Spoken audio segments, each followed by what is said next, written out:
कि आप गृहस्थ में रहते हुए भी कैसे भजन कर सकते हो। बताओ, सुनाऊं?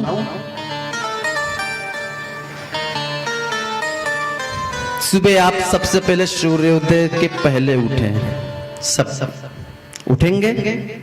कितने लोग उठेंगे? हाथ उठाओ। अच्छा, बाकी नहीं उठेंगे?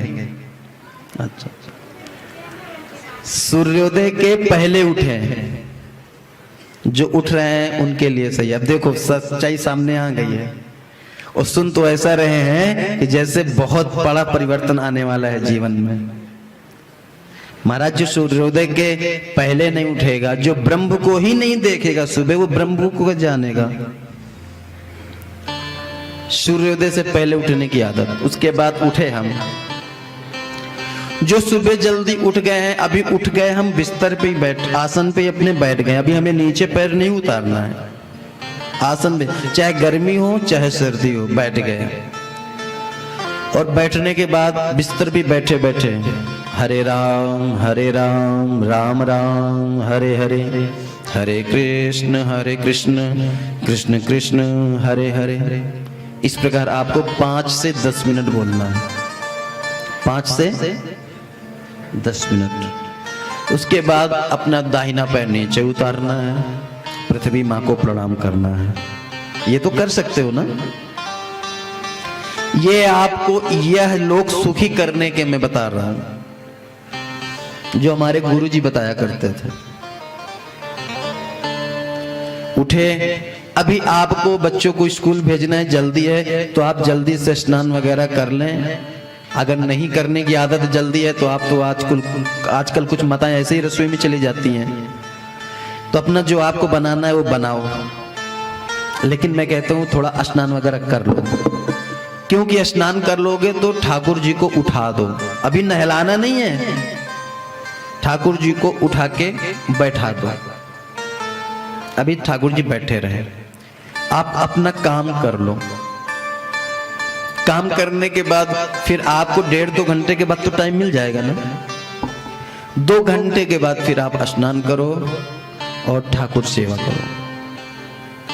सबसे पहले ठाकुर जी को स्नान कराओ। स्नान कराने के बाद फिर उनको अच्छे श्वेत वस्त्र से पोछो, फिर चंदन लगाओ, वस्त्र पहनाओ। उसके बाद तुलसी मैया को चुनो पूजा में, और एक एक तुलसी दल भगवान के चरणों में चढ़ाओ। कहां?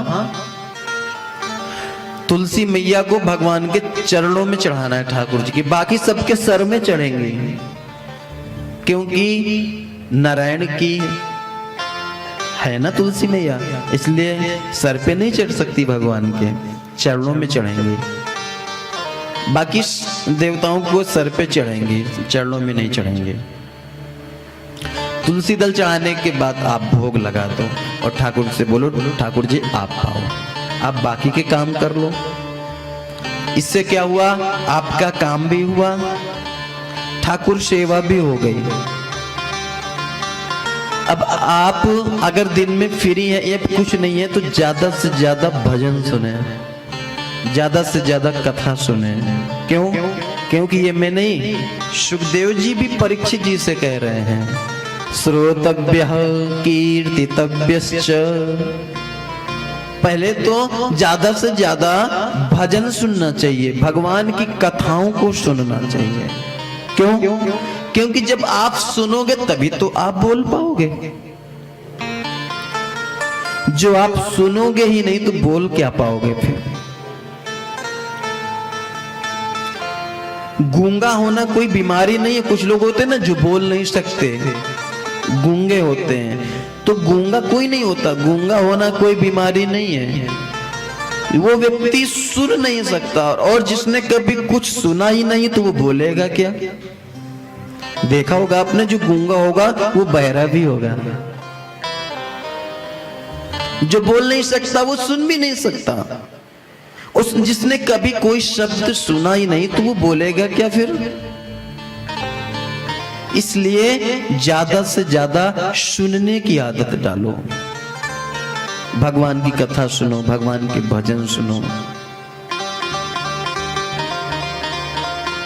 इसके बाद फिर गाओ, सुरतव्यः कीर्तितव्यश्च, फिर आप गाओ, कीर्तन करो।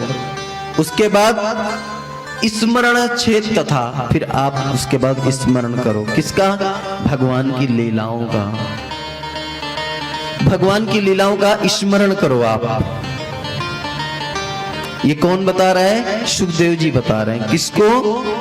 परीक्षित जी को। क्यों? क्योंकि 7 दिन में मरने वाले के लिए क्या करना चाहिए, अर्थात जिसके पास कम समय हो उसको क्या करना चाहिए, इसलिए बता रहे हैं कि ज्यादा से ज्यादा भगवान का भजन करना चाहिए। और किस प्रकार करना चाहिए ये भी बता दिया। अब प्रश्न ये उठता है महाराज कि भजन करें कैसे, हमारा तो मन ही नहीं लगता। भजन करने बैठते हैं, मन तो हमारा कहीं और भाग रहा है। माला लेके बैठते हैं तो मन हमारा कहीं इधर उधर भटकता है। मन बहुत भटकता है महाराज, मन की गति बहुत ही तीव्र है। तो मन कैसे लगेगा भजन में? तो कहते हैं अगर यदि आपका मन नहीं लगता भजन में, तो जिसका मन लग रहा हो उसका संग कर लो। जितासनो जितश्वासो जित संगो जितेंद्रियः, जित संगो, जिनका मन लग रहा है उसका संग कर लो। क्यों कर ले भाई? अगर उनका संग कर लोगे तो आपका भी मन लगने लगेगा। इसीलिए कहा गया है सत्संग करो।